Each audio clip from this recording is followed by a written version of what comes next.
আসসালামু আলাইকুম এভরিওয়ান, কেমন আছেন সবাই? আশা করি সবাই ভালো আছেন আল্লাহর রহমতে। আলহামদুলিল্লাহ, আমিও ভালো আছি।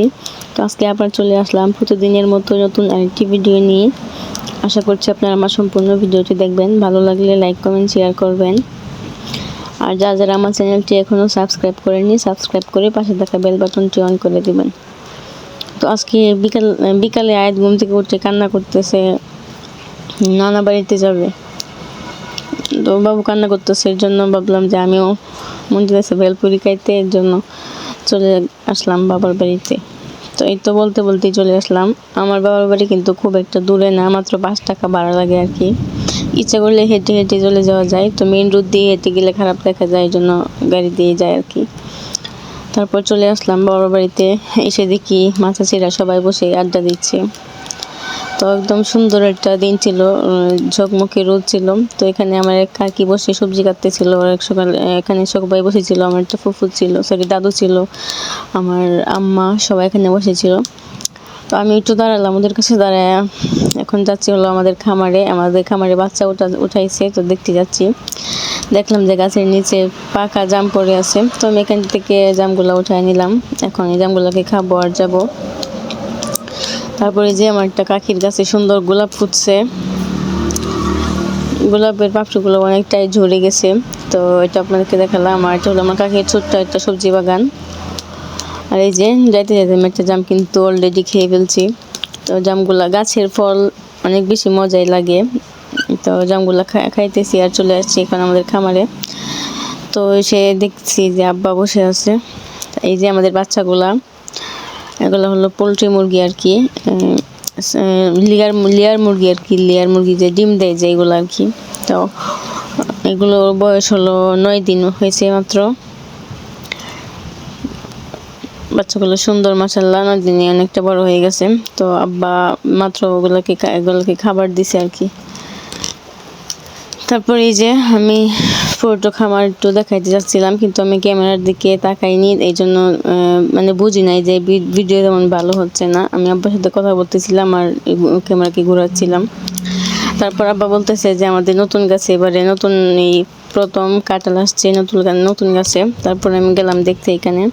আর এখানে আমাদের জমিতে আর কি ডাটা শাক না কি যেন দেখছি, ছোটো ছোটো ডাটা হয়ে আছে, এগুলা বিচি ফেলানো হয়েছে। তো হয়েছে একদম ছোটো ছোটো, তো এখনো বড় হয়নি।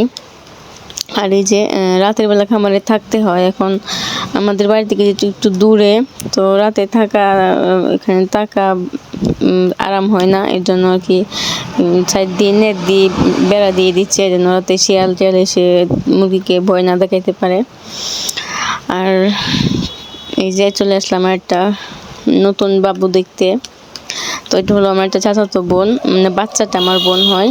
আর আমার কাকি, উনি কি করছে, ওনার বাচ্চাকে গোসল করাইতে গিয়ে এমন সাবান দিয়ে শরীর মাজছে যে সাবানের মানে ফেনা, যেটা সাবানের ফেনা বাবুর মুখে গিয়ে একদম অবস্থা খারাপ। বাবু বমি টমি করে মুখ দিয়ে একদম ফেনা বের হইতেছিল, অনেক খারাপ অবস্থা হয়ে গেছে। যেহেতু ওর বয়স মাত্র হলো মানে রোজা ঈদের পরে হয়েছে, 2.5 মাস, এখনো ফুল হয় নাই। দেখেন বাচ্চাটার মা, উনিও মানে বয়স খুব একটা না, উনিও বাচ্চা মানুষই, কিন্তু ওনার একটা বাচ্চা আছে। তো ভুল করছে। তো তারপর ওকে হসপিটাল নিয়ে ভর্তি করাইছে, আল্লাহর রহমতে এখন সুস্থ, এখন বাড়িতে নিয়ে আসছে। তো আমিও গেলাম দেখতে। আর এই যে আমার আম্মা তার 2 নাতি নিয়ে বের হয়ে গেছে। আমার বাচ্চা তো এসে জুতো ছেড়ে দিছে, নানুর সাথে হাঁটতে বের হয়েছে। আর রিশাদ বাবু অনেক বেশি ঘামে, ওর অনেক বেশি গরম, এর জন্য হলো ও গায়ে জামা রাখতে পারে না। তো খুব একটা বাইরে বের হয় না, যেহেতু অনেক ঘামে। দেখেন কি পরিমাণ ঘামছে আর শরীর চুলকাইতেছে। আর আয়াত এখানে আসলে রিশাদ একদিন দেখাইছে যে এখান থেকে মাটির চাক্কা অথবা ইটের যে কি জানি বলে, ইটের টুকরা, এটা দিয়ে এখানে একটা ছোটো পুকুরের মতো আছে, এটার মধ্যে আর কি ঢিল দেয়। তারপরে এই যে 2 বার নাচতেছিল তেঙ্গে, এটা দেখি আয়াতের বাবা অনেক বেশি হাসছে। দেখেন ভয়েসটা আমি দিতে পারি নাই, ভয়েসটা কেটে ফেলছি, তো কিছু করার নাই, মানে অরিজিনাল যে সাউন্ড এটা। তো এই যে ও এখন যাচ্ছে মুরগি দেখতে ওর নানার খামারে, ও বলে যে তিতি বাচ্চা। তো 2 নাতিকে নিয়ে ওদের নানু যাচ্ছে এখন খামারে। তো এই যে ও শুধু ইটের টুকরাগুলো হাতে নিতে চাইতেছিল, যে যেন ঢিল দিতে পারে। তো নানু বাড়িতে আসলে ও পুরো মুক্ত পাখির মতো হয়ে যায়, অনেক বেশি দুষ্টামি করে। এই যে তো কিছুদিন আগেই গেলাম, আবার আজকে চলে আসছি, যেহেতু কাছে মন চাইলে চলে যেতে পারি, সমস্যা নাই। আর এই তো এখানে হলো একটা বান্দর গাছে উঠছে দেখেন। তো বান্দর হলো আমার চাচাতো বোন আর কি, প্রমি। তো ও হলো গাছ থেকে আম পাড়তেছে, দেখেন ছোট্ট একটা গাছ, ও গাছে উঠে গেছে আম পাড়ার জন্য। তো এই যে ও গাছ থেকে আম পাড়তেছে, আমি বলতেছি প্রমি এখানে পড়ে যাবে, তোকে ধাক্কা দিয়ে ফেলে দেই। ও বলতেছে না, ধাক্কা দিও না। আর এই যে এখানে গাছ থেকে আম পাড়া হয়েছে কিছু আম, তো আমগুলো নষ্ট হয়ে যাচ্ছে, এই জন্য আমগুলো পেড়ে ফেলা হইতেছে। তো প্রমিরা হলো আগে বাড়িতেই থাকতো আর কি, এখন ওরা চলে গেছে, রাস্তার সাইডে ওদের বাসা করা হয়েছে। তো সে আমগুলাকে পেড়ে নিয়ে যেতেছে। আর তারপর চলে আসছে আমি বাড়িতে, এসে দেখি ওরা নাতি নাতি চলে আসছে।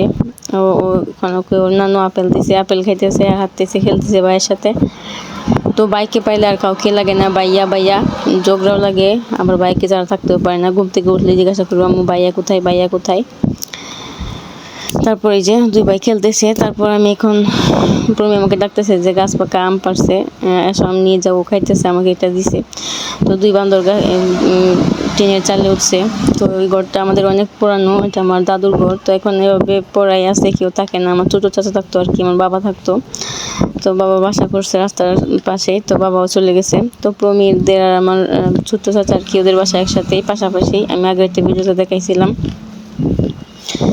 তারপর এই যে চলে আসছি আমি এখন বেলপুরি খাইতে। তো আমার মেন উদ্দেশ্য ছিল, যেহেতু আয়াত কান্না করতেছে, তো এই আয়াতের উসিলা আমি বাড়িতে গিয়ে বেলপুরি খেয়ে আসি। তো এই ভাইটার হাতে বেলপুরি অনেক বেশি মজা, উনি সবসময় প্রতিদিন বিকালেই আমাদের মেন রোডের পাশে উনি বসে বেলপুরি বিক্রি করে আর কি, বেলপুরি তারপর ঝালমুড়ি এগুলো বিক্রি করে। তো এখানে আমি বেলপুরি নিতে আসছিলাম, বেলপুরিগুলো ভাইয়া সুন্দর করে বানিয়ে দিচ্ছিল, আমি দাঁড়াইছিলাম। এটা হলো সন্ধ্যার একটু আগে, আয়াতকে রেখে আসছি, আমার বোন আসছে আমার সাথে।